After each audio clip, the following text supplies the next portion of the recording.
Случай со свадебным кортежем вызвал широкий общественный резонанс. Свое мнение по этому поводу высказывает и молодежный совет Назрановского района на встрече с местными властями. Поступком сверстника ребята просто возмущены. Подобное поведение на дорогах недопустимо. Возмутило и общественность, и всех, кто это увидел, то, что это была молодежь, и вот это вот так называемые гонки за машиной невесты.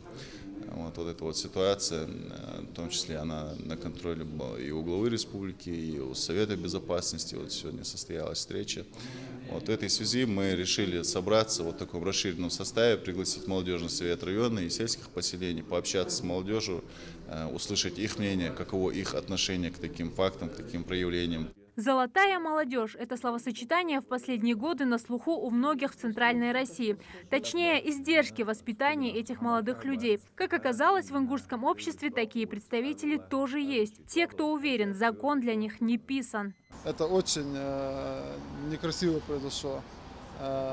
Должны были работать, госавтоинспекция должна была привлечена, безопасность организована на дорогах.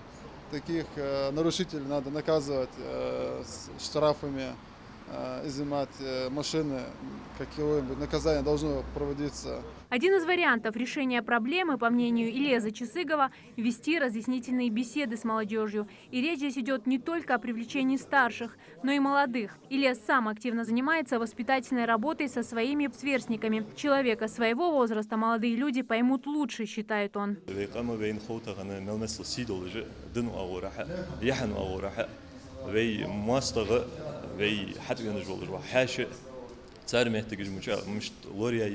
ويلورج مش حديث كذا بيمر عليه الصلاة والسلام حديث قنال دوسترات شدوش درات للسلم خلصن بيمر زند عليه الصلاة والسلام شن بواقي شن أخذ ثانية ليرخم دعبالر ثانية شن قلنا أخذ ثانية شن ليرخم دعبالر ثانية شن دن دعداد دشونا تخن وينيق درجة حماش دس.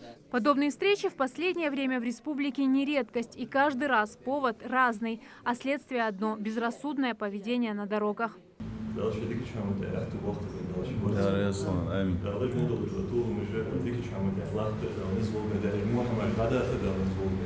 Услышать мнение самой молодежи, что они думают на этот счет. Еще одна цель организаторов встречи. А подводя итог, собравшиеся выразили надежду, что больше не придется собираться по такому поводу. Зарема Ивлоева, Хава Ивлоева, Адам Кадзоев. Новости 24.